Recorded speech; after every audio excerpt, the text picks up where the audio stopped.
We all look for ways to keep our customers happy and coming back.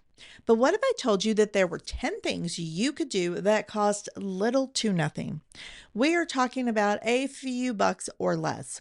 That is what I'm talking about today on The Solo Grind. Welcome to The Solo Grind, your weekly coffee break with me, a solo small business owner who loves building a business that fits my life. Here, we talk about behind the scenes of doing this thing solo and how to lean into creating life on our own terms. So grab your cup of coffee, get comfy, and let's chat about embracing the solo grind. Hello, my friends, and welcome back. Today, I thought I would start off with a little story about a coffee mug I once owned. This coffee mug said, "My job is secure. No one wants it." And that mug spoke volumes. This was way back when I was managing a technology support desk that handled walk-in, phone, and email support. We provided this support to a constantly revolving customer base of about 10,000 people, and most of my time spent in this position was just me and my team of 2 people, which also changed often. There was one thing that made this job so undesirable. No one calls tech support to say, "Hi, how are you doing?" Nope, they call us when things are broken and frustrations are high. So I know that this was considered to be the worst of the worst jobs in my department. It was a necessary stepping stone to get to any other position available as fast as possible, and yet I loved it. I loved easing the tension of someone who called in with a technical problem. I loved helping them realize that they weren't dumb. Technology is just a really vast world. And I loved the moment when things clicked for them and they were able to get back to work. I remember my boss asking me once why I loved it so much, and my answer came very easily. I love being the person on the other end who gets it. The one who says, "You're not alone, we'll figure this out together." Having a friendly, empathetic ear in the world of tech support didn't really exist at that time. Most technical support desks were staffed with highly technical people who were very low on people skills. They were extremely introverted and didn't understand that a little empathy and some small talk could calm the crankiest of callers and diffuse a really tense situation. I, however, understood that, and I loved filling that niche. Even when everyone else would rather step barefoot on Legos, there I was, happily doing this job. What my colleagues didn't realize was that this job really had very little to do with technical knowledge, although that definitely came in handy, and everything to do with relationships, and specifically building strong relationships. As I shared in Substack the other day, relationship building is something I have been doing since my first real job as a grocery store clerk. And if you want to read about that little journey, scroll down to the show notes. I have a link to that particular post. This is where, in that grocery store, where I discovered that I loved customer service. And it's what ultimately led me to taking a job that nobody else wanted. I even turned down a potential promotion to stay in that job because I loved it that much. Now, how we take care of customers has changed in some ways quite a bit over the years. Technology alone has made many of these shifts, but there are a few things that we can still do that hold true, which is what I want to share with you today in my list of 10 ways that you can enhance customer service experience that cost nothing. And actually, tip number 4, it may cost you a couple bucks if you decide to follow that tip fully, but it's only a couple bucks, I promise. So, first thing to say is some of these are going to sound like a no-brainer, and you may even catch yourself thinking, "Teresa, I already do these." But do you really do them on a consistent basis, or do you just think you do? Believe it or not, even the best customer service gurus forget these steps when in the thick of things, and they really do make a big difference.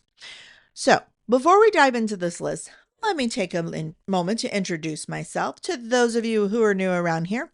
I am Teresa Schloop, the original caffeine creative, and aside from customer service, I love creating brand essentials and websites for solo small business owners. You can find me or find more about me and what I do at my website, caffeinecreative.io.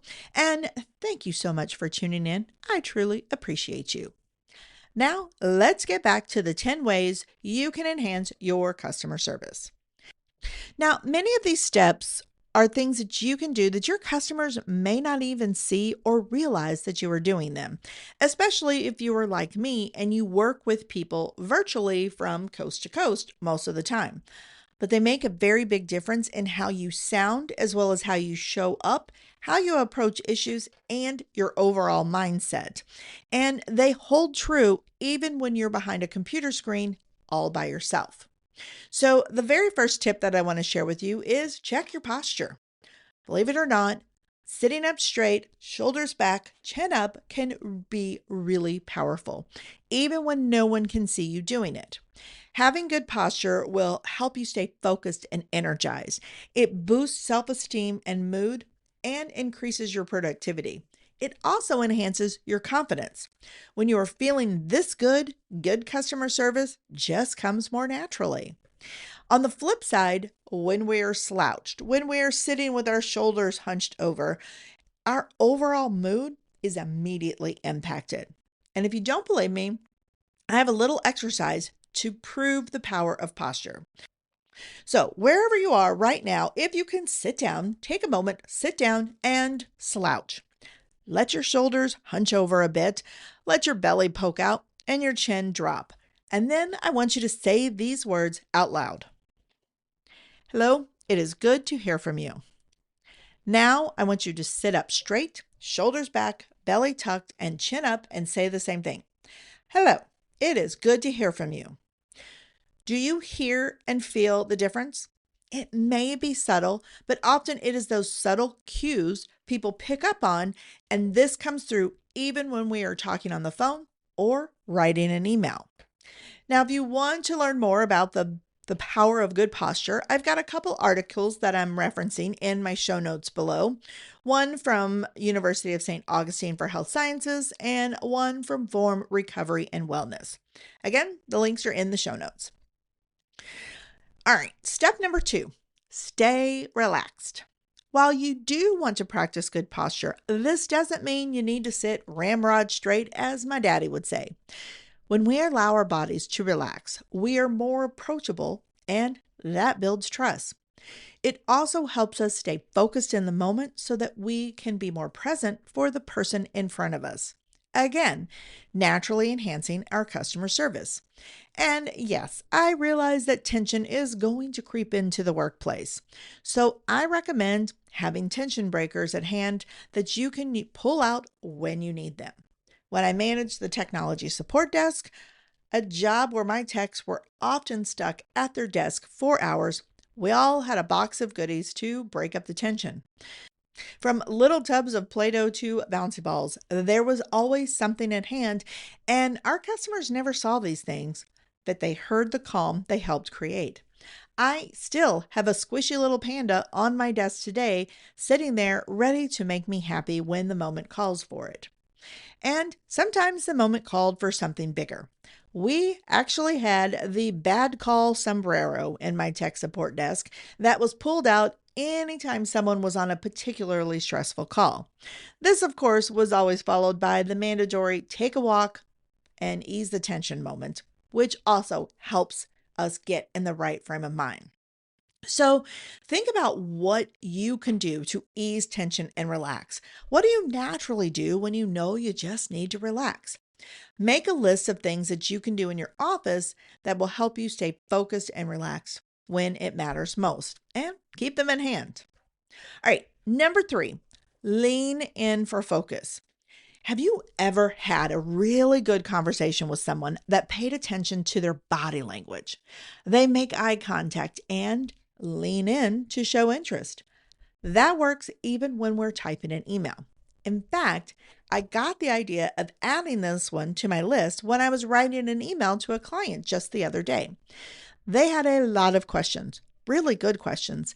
And as I read through their email, I naturally felt myself leaning in towards my computer. This was a show of interest, and it actually helped me formulate a more thoughtful response because I was really focused on what they were saying. Had I been slouching in my chair and leaning back, I would not have been as equipped to formulate that well thoughtful response, and I probably wouldn't have fully grasped what they were asking me. So, again, posture matters. Okay, number 4, offer up a genuine smile. As Dale Carnegie says, the value of a smile, it costs nothing but creates much. Smiling when engaging with our customers can enhance our communications in ways beyond measure, no matter if we are in person, on camera, on the phone, or typing an email. Just try saying the words, "I am mad at you," with a smile on your face. Do you actually feel mad? Probably not. You probably feel silly and may even laugh at the absurdity of the moment. Now, if you need a little help remembering to smile while working at your desk, here's a trick that to help ensure that you're always smiling, even when typing an email. First, place a small hand mirror on your monitor so that it faces you while you work. When you see a mirrored image of yourself looking back at you, your brain sees a familiar face and you instantly smile. That's where the couple bucks comes in to enhancing your customer services. That small little hand mirror. And I know it sounds silly. You may think that I am crazy, but it works. And actually, you can Google this and see that it works for a lot of people. I even had one of my techs at the support desk who was this gruff biker guy. He was a great tech and rarely smiled, although he was a good guy. He was won over by the power of the mirror. Not being a smiley guy by nature, that mirror helped him smile, and it helped him show up in a more friendly way, which enhanced his customer communications. And this brings me to tip number 5, which is to use your facial expressions well. Smiling isn't always the appropriate response, depending on the situation. But when you allow yourself to naturally display facial expressions that match the tone of the conversation, you can better express empathy and understanding. I'm sure you understand that making the appropriate facial expressions matter when in person or on a video call. That is a no-brainer, but it also helps you respond more effectively to phone conversations and emails as well. In face-to-face conversations, facial expressions are part of the communication, along with tone, body stance, and words that are used. In phone conversations, we rely on our tone as well as our words to communicate. In written communications, we have to rely on our words alone.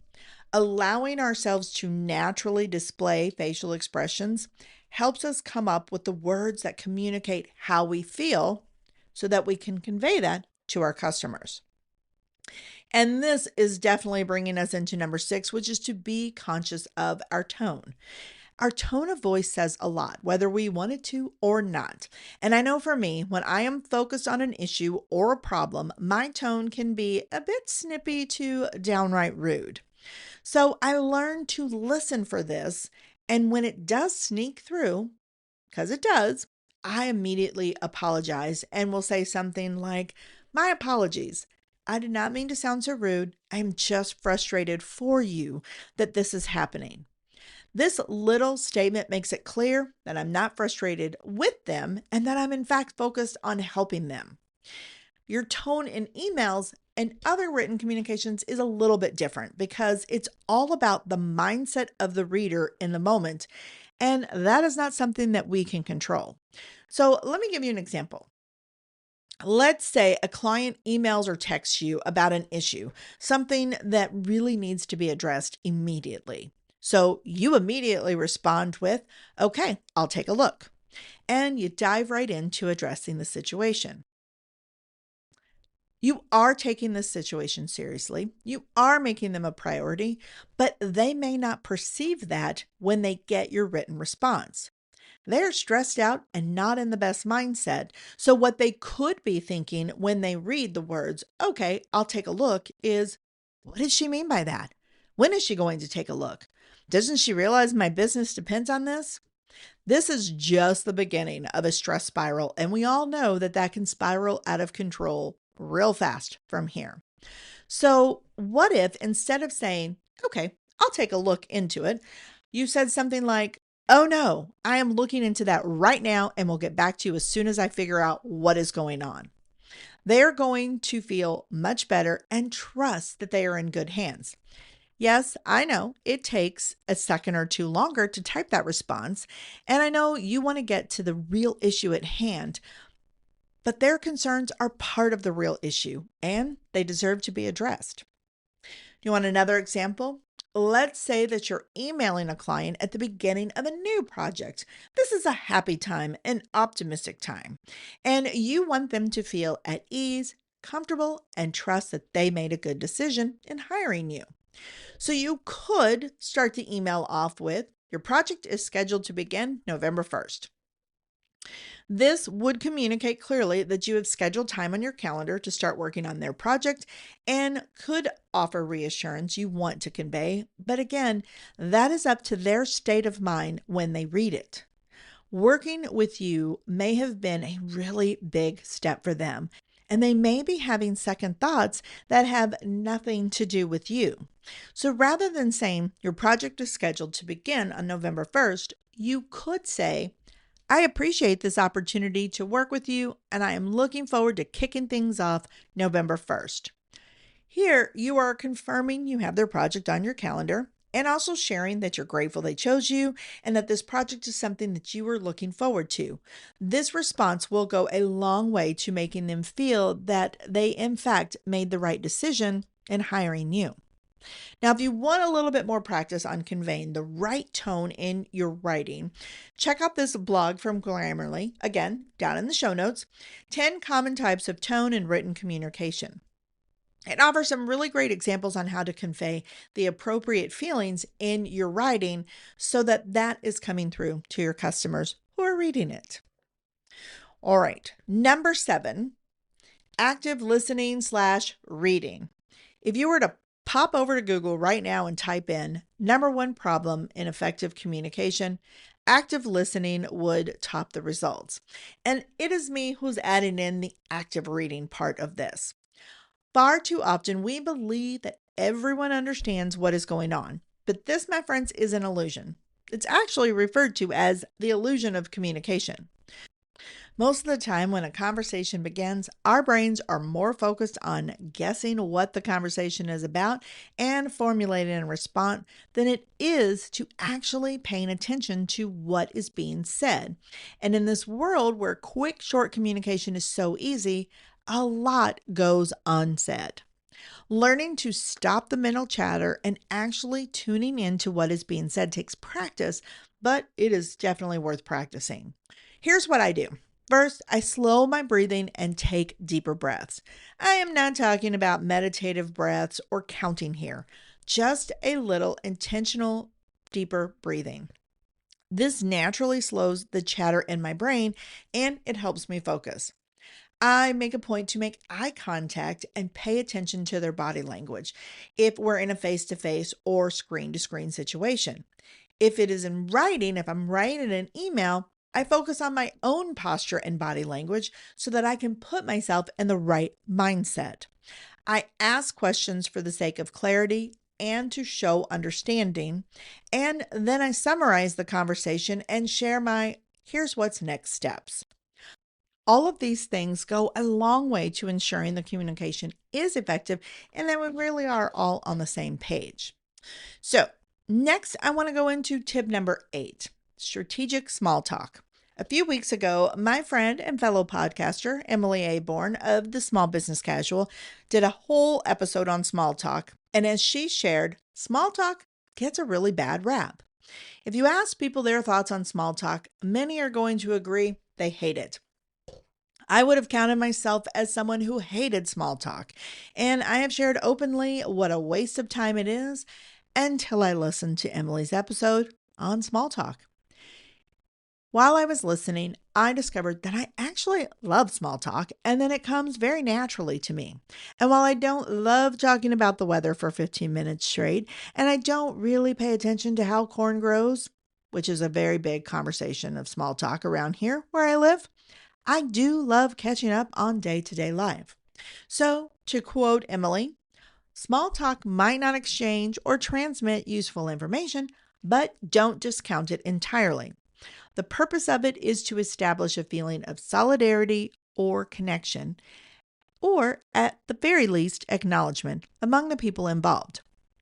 When talking to our clients, taking a few minutes to treat them like a real person with a life outside of their business goes a long way. Ask them if they had fun over the weekend or what their plans for the upcoming holiday is. Share a funny story about your own life, or yes, even talk about the weather where they live. It is in these little exchanges that we take the pressure off and we all relax just a little bit more so we can get down to business. Here's one more thing that I am copying from Emily that is worth sharing. Even a mere 4 minutes of small talk improves cooperation. And she pulled that from Psychology Today. Now, if you want to tune into this episode, which I highly recommend, and read Emily's words of wisdom on small talk, check out her post on Substack at the link down in the show notes. And this brings us to number 9, removing distractions. I actually almost left this one out because it does feel like a no-brainer. But I have a funny story that made me include it. As I was working on this section of my show notes, I had a major distraction literally going on behind my back. It was the end of the day and I was working a bit longer than usual. Now, typically I quit work 1 hour before my husband comes home. And while I'm pretty flexible with my schedule throughout the day, my quitting time is non-negotiable. When 4 o'clock hits, I quit working and I head to our little gym in the basement. It's a great way to end the day, and my body loves the movement after spending so much time at my desk. But the real reason that I am so good at quitting each day on time has little to do with my workout and everything to do with my husband's vacuum cleaner. There are two things that he wants to experience when he walks into our home at the end of the day: a home that smells good and a clean floor. We live just a few miles from his workplace, so he doesn't have a commute to help put the stress of the day behind him. And while most days aren't that stressful for him, we all have those days. When he walks in and sees a messy floor and can smell our pets, it just adds to the stress level. And he has a really good sniffer. My husband could smell a pile of dog poo from 500 yards. That is how good his nose works. And it just adds to his stress level if he's experiencing stress.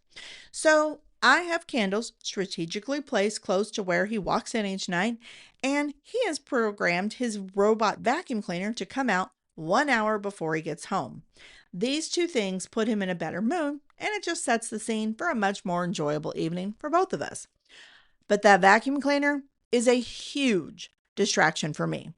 As soon as that thing fires up, I can feel the tension rise up in my body. My shoulders hunch over and I get that little crease between my eyebrows. And this vacuum cleaner loves my office. It doesn't matter how many times he has remapped the vacuum cleaner, it always tries to come into my office. It has even banged the door open during a meeting once. Needless to say, I can go from feeling happy and positive to irritated and stressed the second that thing turns on. It is really loud. This is not the time for me to send emails or reach out to clients. We all have these kind of stressors and distractions, no matter where we work, and it's up to us to remove them from our surroundings before we get to work, or, like me, schedule your day around the ones you can't control, like a vacuum cleaner trying to break down your office door. All right, my friends, now it is time for the last and final tip, and this one is an easy one. Always start your client communications, whether it's in person, virtually, or in writing, with a friendly greeting, and always end them with a friendly goodbye. I know sometimes we have so much going on that we want to dive right in, address the issue at hand, and get down to business. But the few seconds it takes to say, "Hello, how are you doing today?" or "I'll be in touch soon, have a great day," goes a long way in building your reputation and brand to be one that you are proud of. And I have one more little story to share on the power of friendly greetings and goodbyes. When I was teaching customer service to a group of IT professionals, on the first day of training, I gave them all an assignment. For the next 3 days, start all of your phone calls, site visits, or emails off with a friendly greeting and make a point to close with a friendly goodbye. Now, these were very talented, highly intelligent people, and they were very good at their jobs. And they also scoffed at the idea that this simple little act would make a difference. They also were shocked to see the results for themselves. Over the next few days, as they practiced this little tip, some pretty amazing transformations began to happen. Their most difficult customers became more cooperative, and the crankiest of the cranky became a little more friendly. Over the next few weeks, their customer satisfactions ratings jumped quite a bit. And all of this started when they began starting and ending their conversations on a friendly note. If you do nothing else that I've suggested in today's episode, do this one thing. I promise it will make a difference. All right, my friends, that is it for this week. I hope this episode has given you a little bit to think on and has inspired you to up your customer service game just a little bit more. I know, again, many of these seem like a no-brainer, but they really do make a big difference. And as we get busy building our businesses with all the stress of the day, we forget to do these things. Even when we think we are doing them, we tend to forget. By making a point to make them a practice in your day, you are going to make a big difference in the results when it comes to your customers. Have a great week, everyone. Thank you so much for tuning in, and I cannot wait to connect with you again next week. Thanks for tuning in to the Solo Grind. I hope this episode brought you some inspiration and encouragement. If you enjoyed it, please subscribe, rate, and review the podcast, and feel free to share it with a friend.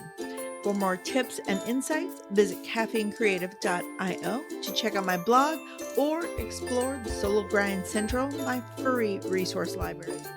Find me on Facebook or Instagram, and I'd love to hear how this episode has helped you.